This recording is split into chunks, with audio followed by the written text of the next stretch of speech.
Interrupt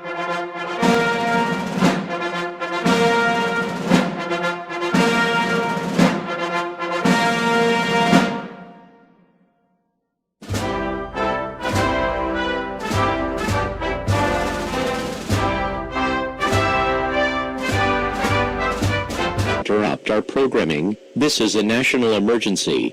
Important instructions will follow.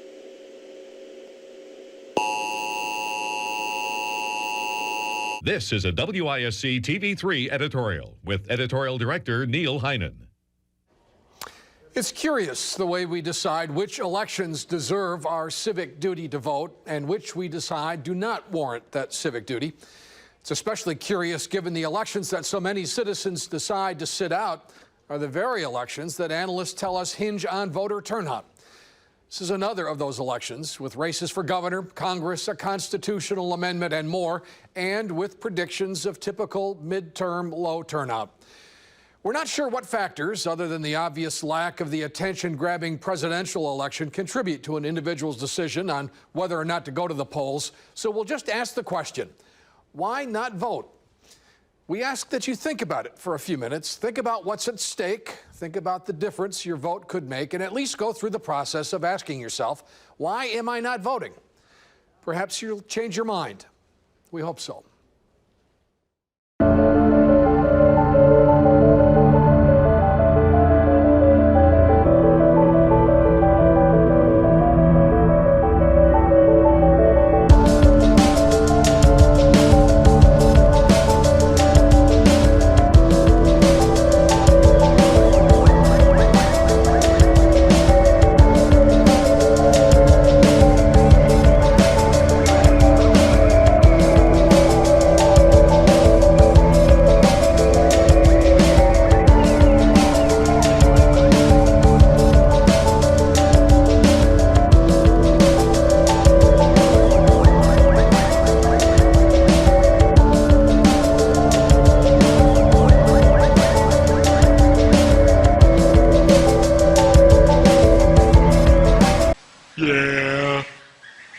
Forget the politicians. The politicians are put there to give you the idea that you have freedom of choice.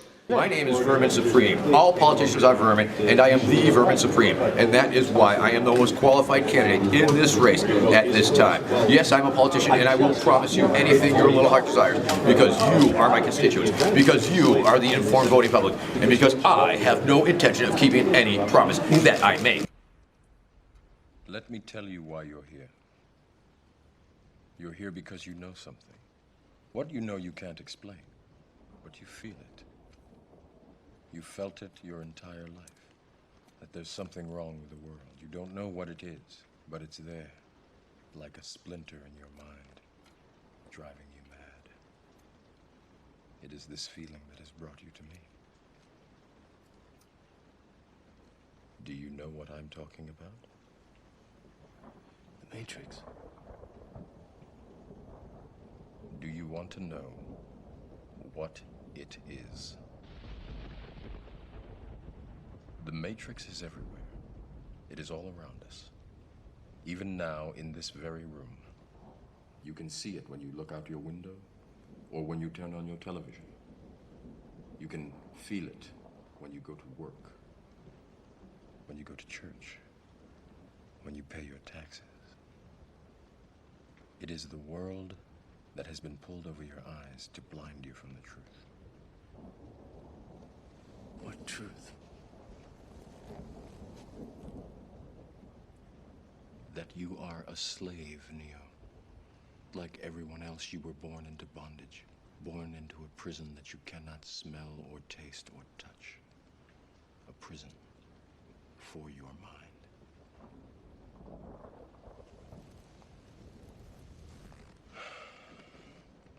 Unfortunately, no one can be told what the Matrix is. You have to see it for yourself.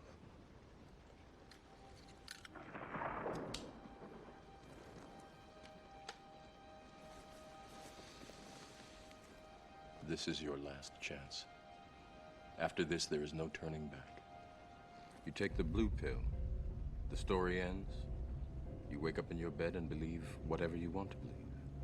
You take the red pill. You stay in Wonderland. And I show you how deep the rabbit hole goes.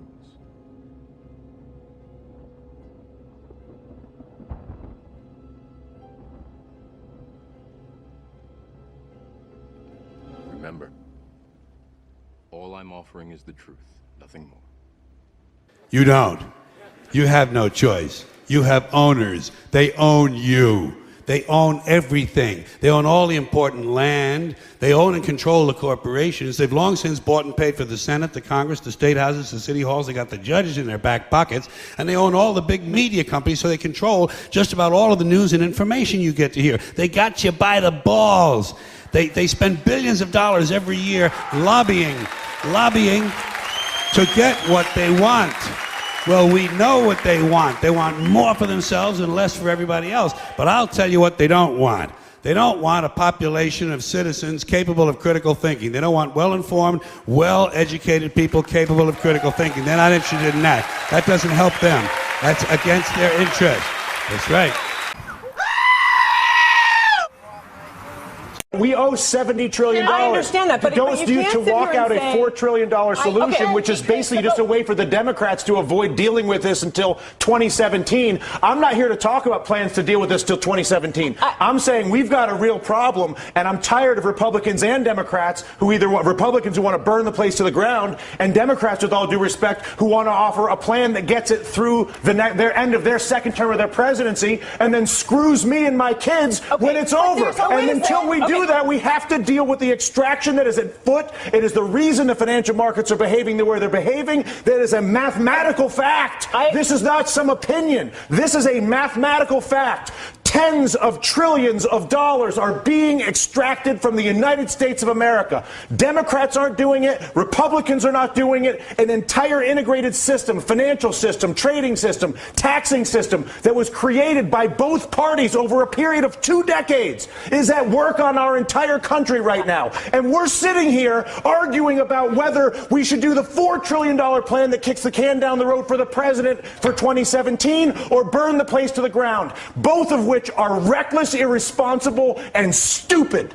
And the fact of the matter is, until we actually, and I'm sorry to lose my temper, but I tell you what, I've been coming on TV for 3 years doing this. And the fact of the matter is that there's a refusal on both the Democratic and the Republican side of the aisle to acknowledge the mathematical problem, which is that the United States of America is being extracted. It's being extracted through banking, it's being extracted through trade, and it's being extracted through taxation. And there's not a single politician that has stepped forward, Susan, to deal with this. But there's only one right now. The leader of the free world, whether you like it or not, the President of the United States is arguably one of the most powerful individuals we have out there. But and Susan, he's our what you're saying president. is exactly the point that Dylan is making. It's not about one guy. It's about all of them. No, I actually disagree. I think Dylan's saying it is about one guy. It is about one guy. What would you like him to do? I would like him to go to the people of the United States of America and say, people of the United States of America, your Congress is bought. Your Congress is incapable of making legislation on health care, banking, trade, or taxes, because if they do it, they will lose their political funding and they won't do it. But I'm the President of the United States, and I won't have a country that is run by a bought Congress. So I'm not going to work with a bought Congress and try to be Mr. Big Guy. I'm working with the bought Congress.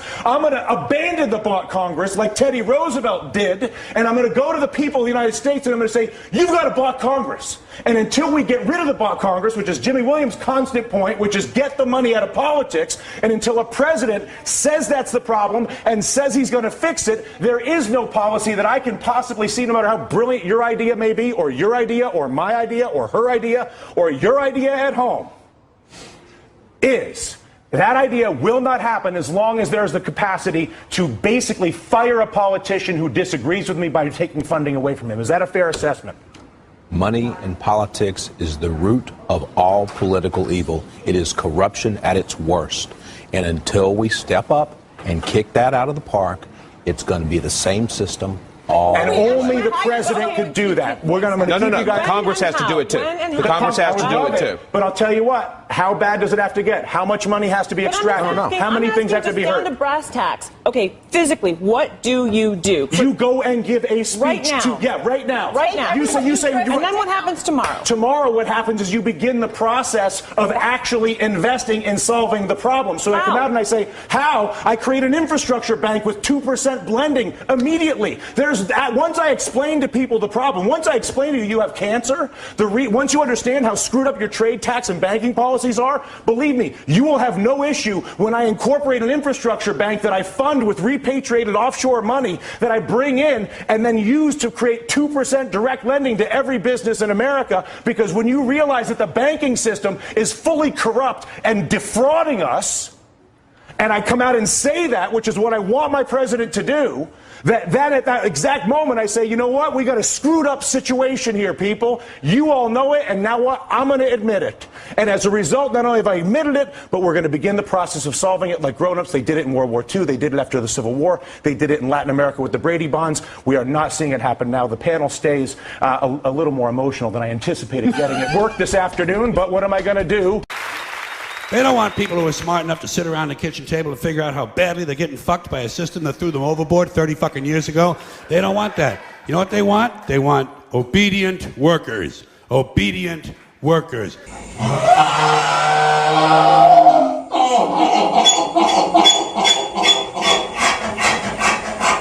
People who are just smart enough to run the machines and do the paperwork and just dumb enough to passively accept all these increasingly shittier jobs with the lower pay, the longer hours, the reduced benefits, the end of overtime, and the vanishing pension that disappears the minute you go to collect it. And now they're coming for your Social Security money. They want your fucking retirement money. They want it back so they can give it to their criminal friends on Wall Street. And you know something? They'll get it. They'll get it all from you sooner or later because they own this fucking place.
Come on, baby, let's do the election. You know that we can get down, get down, get down. Whatever your selection, I wanna put inside 'em. I want my vote in the ballot box. We can hide behind the curtains where no one looks. I'd like to take your V card to see you're registered. Don't wuss out, it's not hard. Well, come on, baby. Bernie Sanders' winning streak continued over the weekend with a victory in the Wyoming caucuses on Saturday. Sanders beat Hillary Clinton by 12 points, 56-44, notching his 8th win in the last 9 nominating contests. Okay, what do we do here? I mean, it sounds like Nicole, he's winning. He's won 8 out of 9. Yep. But he's losing. And look, he wins by 12 points. I tell you, I would not do well as a Democratic politician. He wins by 12 points. he may not even pick up a single delegate. Yeah. It's 7-6 now, with a remaining delegate to be decided later. I'm sorry, that's a crushing victory. I know. And listen, I think that with the super delegates that they have, I think she only has to win 30% of the, she only has to get 30% of the vote in the remaining contest. I mean, talk about voters feeling like a system might be rigged. Why are you even voting? If you're driving in a Wyoming? car right now, we've been talking about rigged systems. We're putting up right now a graphic. Bernie Sanders wins 56 to 44% in Wyoming. The delegates rewarded: Hillary Clinton 11, Bernie Sanders 7. Why does the Democratic Party even have voting booths? No, why? This system is so rigged. It feels that way, and I think if they fall into line better than our voters do, but I can see some of the same emotions boiling over at their convention. But we always talk about voter turnout and how important it is to do your duty as a citizen. There's absolutely no reason any of those people voted in any of those states, I mean, right? What's the justification? for Please, that? someone tell me. These are the rules. No, that's Yeah, not a good I answer. understand, Tell me but why it's those rigged. people needed to go vote, because they don't. Their votes rigged. don't Depends on where matter. you turned out. It's not rigged. These Do are the rules. their It's votes rigged. matter, Mark Yeah, they Halperin? do. The votes How? matter. Do they count in some Depends way? on where you turn out. How? I don't think it's a only good in system. some parts of the I don't country think it's it a good matters? system, but it's He not like. won by 12 percentage Why is he points defending and the system? lost the delegate I don't think it's a count. good system. All I'm saying is it's not Do you like think the it Clinton changes? people. Can I ask you, do you don't think that the Democrats and matter. Republicans change their delegate allotment processes after this cycle? Only if the winner of the White House decides he or she wants to change it, which is unlikely. These are the rules. All I'm saying is that's it's not what not we're like asking. the Cruz people or the Clinton people have gone in and fixed it or rigged it. Okay, but They I'm just- talking they about the gave- Democrats for That's now. fair. Let's talk about the Democrats for now. we didn't say that. Here is Right. a party Feels bad. who sends their activists out and have people chattering on TV and chattering on talk radio about voter disenfranchisement if you make somebody out show in a left field. picture of themselves. This same party tells voters to go straight to hell when they select somebody by 12 percentage points and end up letting the other candidate who lost by 12 percentage points win the most delegates. That, by definition, is voter disenfranchisement. So it is a rigged system on the Democratic side, even worse than the Republican side. And I don't know why Democratic voters put up with it. If you say those are the rules, I'm gonna lunge at I your agree with neck. everything you said, except I wouldn't say it's rigged.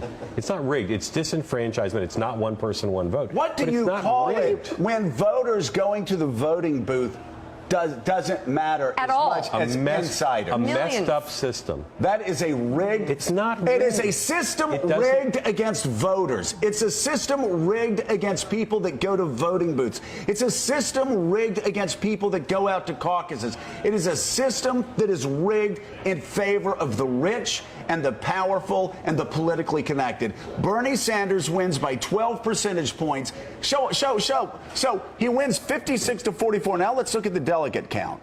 He didn't get any super Put him up. delegates. Okay, and Or one, after right? winning by 12 percentage points, He's losing. He loses Wyoming, He's losing the where election. it counts by Primary. 4 delegates, 11 to 7. Now, John Heilman, if that is a system that is not rigged against voters and rigged in favor of the rich and powerful, please tell me. It's a big club, and you ain't in it. You and I are not in the big club. By the way, it's the same big club they used to beat you over the head with all day long when they tell you what to believe. All day long, beating you over the head in their media, telling you what to believe, what to think, and what to buy. The table is tilted, folks. The game is rigged. And nobody seems to notice. Nobody seems to care. Good, honest, hard-working people, white collar, blue collar, doesn't matter what color shirt you have on. Good, honest, hard-working people continue. These are people of modest means. Continue to elect these rich cocksuckers who don't give a fuck about them. They don't give a fuck about you. They don't give a fuck about you. They don't care about you at all. At all. At all. Yeah. You know? And nobody seems to notice, nobody seems to care. That's what the owners count on, the fact that Americans will probably remain willfully ignorant of the big red, white, and blue dick that's being jammed up their assholes every day. Because the owners of this country know the truth. It's called the American Dream because you have to be asleep to believe it. Let's do the election. You know that we can get down, get down, get down. Whatever your selection, come on, baby. Let's do the election. You know that we can get down, get down, get down. Whatever your selection. You keep on saying you're tired, too tired to go all the way to your polling place. But babe, that's not a position I can embrace. We shouldn't have these fights. I've got protection. Yeah, we've got voter rights. Well, come on, baby. Let's do the election. You know that we can get down, get down, get down. Whatever your selection, come on, baby. Let's do the election. You know that we can get down. So anyway, yeah, you saw that I voted for Obama, and I know some of you think that, you know, since I voted for Obama, God's going to come strike me down with meteors, but I doubt that's going to happen. Anyway, see you next time.